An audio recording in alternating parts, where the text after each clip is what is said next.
Friends, good morning. Stations and places में आप सभी लोगों का वेलकम करता हूं आपके अपने इस यूट्यूब के चैनल में। आज के इस वीडियो में हम बात करेंगे उत्तराखंड के रुद्रप्रयाग के मरोड़ा गांव के बारे में, जहां पर ऋषिकेश कर्णप्रयाग रेल लाइन परियोजना के ऊपर काम चल रहा है। रुद्रप्रयाग उत्तराखंड में एक जिला है, उस जगह का ये वीडियो है और इस वीडियो को दीपक भाई ने बनाकर भेजा है। दीपक भाई पेशे से एक शिक्षक हैं और हमारे मित्र भी हैं। बहुत बहुत शुक्रिया आपका, थैंक यू सो मच मेरे भाई, एक अच्छा सा प्यारा सा वीडियो बनाकर हमें भेजने के लिए। यहाँ से कुछ ही दूरी पर ऋषिकेश कर्णप्रयाग रेल लाइन के ऊपर काम भी चल रहा है। हालांकि उस जगह का इन्होंने वीडियो नहीं शूट किया है, लगभग 1 किलोमीटर की दूरी थी। उसी के आस पड़ोस का ये देख सकते हैं, ये रुद्रप्रयाग ज़िला है और ऋषिकेश कर्णप्रयाग रेल लाइन का कुछ हिस्सा यहाँ से भी गुजरा है। बात करेंगे रुद्रप्रयाग ज़िले में मड़ौड़ा गांव के बारे में, जो लगभग यहाँ से 50 किलोमीटर की दूरी पर स्थित है। वहाँ पर कुछ समस्याएं आ रही हैं। ऋषिकेश कर्णप्रयाग रेल लाइन में काफ़ी सुरंगें बनाई जा रही हैं। सुरंगें बनाने के लिए विस्फोट भी कराया जा रहा है, जिसकी वजह से कई जो मकान हैं उनमें दरारें आ गई हैं और कुछ मकान ढहने की कगार पर भी पहुंच गए हैं। भविष्य में आने वाले समय में और भी समस्या बढ़ सकती है, क्योंकि आप लोगों ने देखा उत्तराखंड में अब लगभग 5-6 साल पर भयंकर त्रासदी आती है। जैसा कि 2013 में ही रख लीजिए कि भारी विपदा आई थी, उत्तराखंड त्रासदी, कई लोग मारे गए थे उसमें। और अभी इसी हफ्ते भयंकर बारिश की वजह से भी काफ़ी उत्तराखंड में तबाही आई। जो मैदानी इलाके थे वो भी बाढ़ में डूब गए। लगभग 50 से ज़्यादा लोगों की मौतें भी हो गई उसमें। तो कहने का मतलब यही है कि उत्तराखंड कहीं विकास की कीमत तो नहीं चुका रहा है, क्योंकि जितना ही विकास होगा यहाँ पर उतनी ही प्रबल संभावनाएं हैं कि विनाश भी बहुत हो। अभी तपोवन की भी आप लोगों ने देखा था, जब तपोवन बांध टूटा था तो कई लोग बह गए थे उसमें, 100 से ज़्यादा लोग, जिसमें से अकेले 60 लोग लखीमपुर के लोग भी शामिल थे, लापता हो गए थे।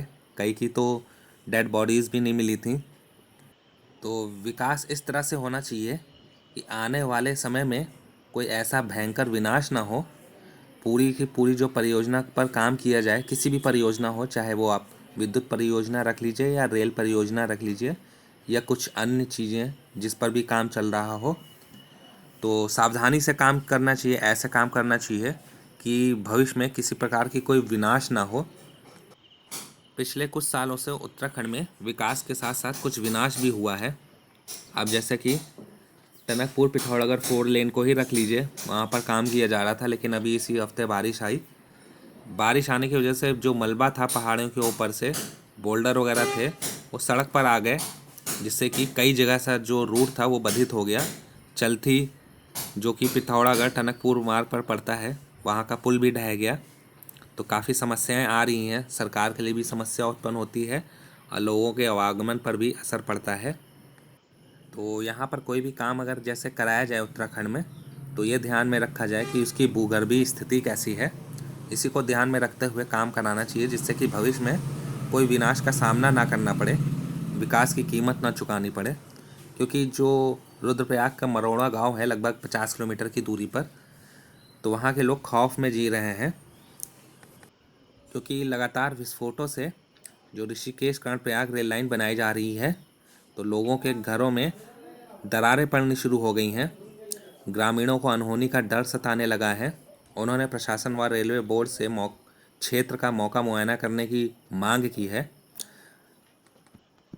क्योंकि सुमेरपुर से गौचर के लिए रेल परियोजना का निर्माण कार्य चल रहा है, लेकिन जिन गांवों के नीचे सुरंग बन रही है वहां के लोगों का चैन छिन गया है। लोगों के घरों में दरारें पड़ने लगी है, डर के मारे लोग रात भर सो नहीं पाते हैं। मड़ौड़ा गांव में भी यही हाल है। यहाँ कई मकानों में दरारें पड़ गई है, जिससे भविष्य में कोई दुर्घटना घट सकती है।